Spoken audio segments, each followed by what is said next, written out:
Değerli kardeşlerim, Allah katında yegane din İslam dinidir. Həqiqətən də İslam dini biz insanlara bəxş olunmuş böyük bir şərəfin adıdır. Kim özünü bu şərəfə nisbət edərsə, Allah katında değerli bir insan olar. Çünkü bizim değerimiz Allah Azza ve Celle'nin bize verdiği değerle ölçülür. İnsanların ölçtüğü değerle değil. Bugünkü xütbəmizin mövzusu İslamı yaşamakla bağlı olacaq. Bugün Müslümanların əksəriyyətinin çətinlik çəkdiyi məsələ məhz budur. Yaşamak, İslamla doğru münasibət qurmaq. Həqiqətən bizdən öncəki, yəni sahabe-i kiramın həyatına baxdığımız zaman sahabe-i kiram necə yaşadılar və insanların ən xeylisi oldular.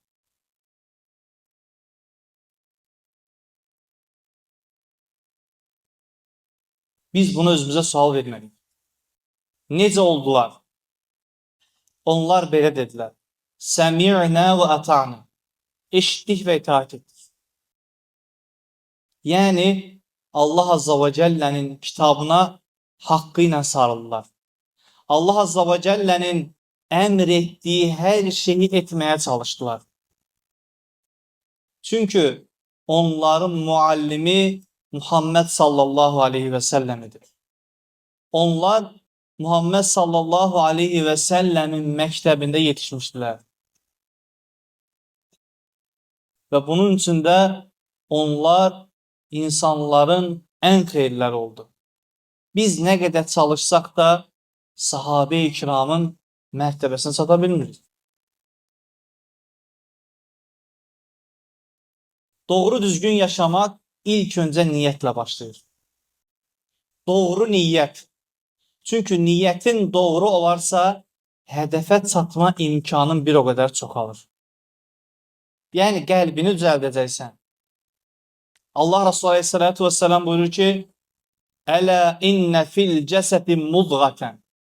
Həqiqətən insanın bədənində bir ət parçası var ki, İzə salahət salahəl cəsədi kulluhu. O salih olduğu zaman, o doğru olduğu zaman bütün cəsəd doğru olar. Eğer o fasid olduğu zaman bütün bədən fəsada uğrayar.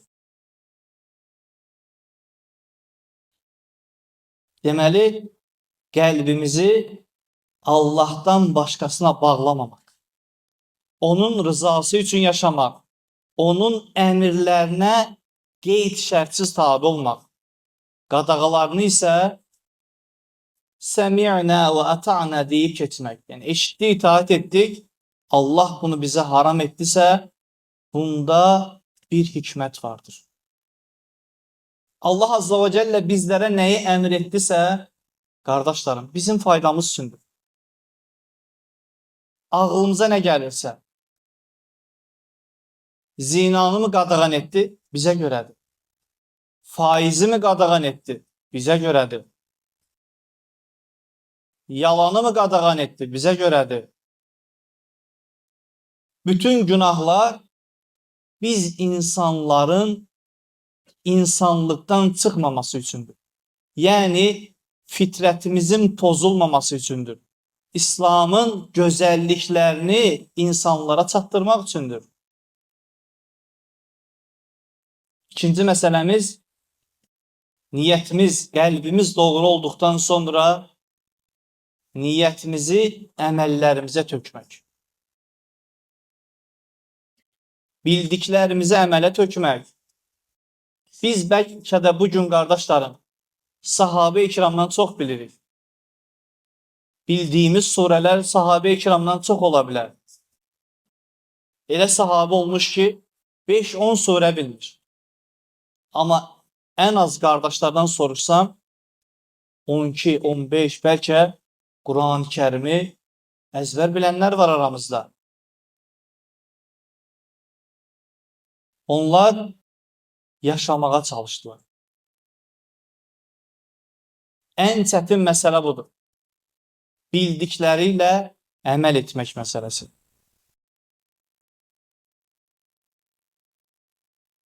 Baxın, Allah Resulü Aleyhisselatü Vesselam sahabəsinə bir şeyi əmr etdiyi zaman, bir şeye təşviq etdiyi zaman sahabe-i kiram, yəni Allah Resulü Aleyhisselatü Vesselam'ın yoluna başını qoydular.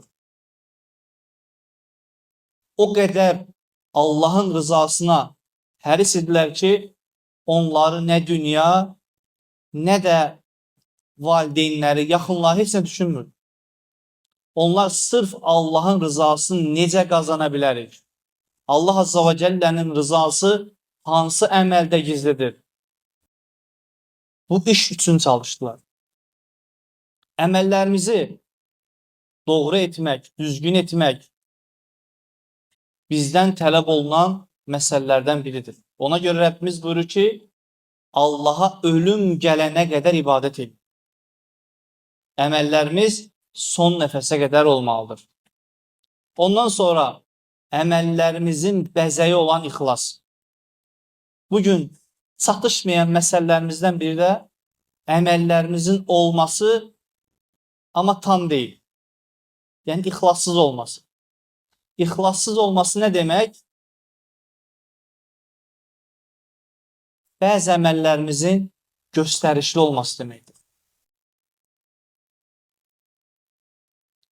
Çünki əməllərimizi başqalarına göstərmiş olsaq, yəni əməllərimizə başqalarına sunsaq, təqdim eləsək ki, bax, mənim bu əməllərim var, o da sənə afərin desə, sən qüsura baxma.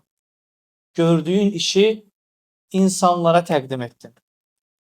Allahın rızası üçün deyil. Ona görə alimlər demiş ki, ixlaslı bir addım atana müjdələr olsun. Çünki ixlas onu qurtaracaq.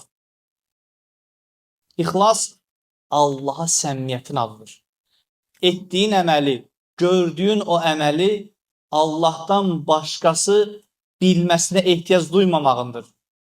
Və yaxud da etdiyin əməldən başqaları qiymət verməsə belə, təşəkkür etməsə belə, ondan heç bir narahatlıq duymamağındır.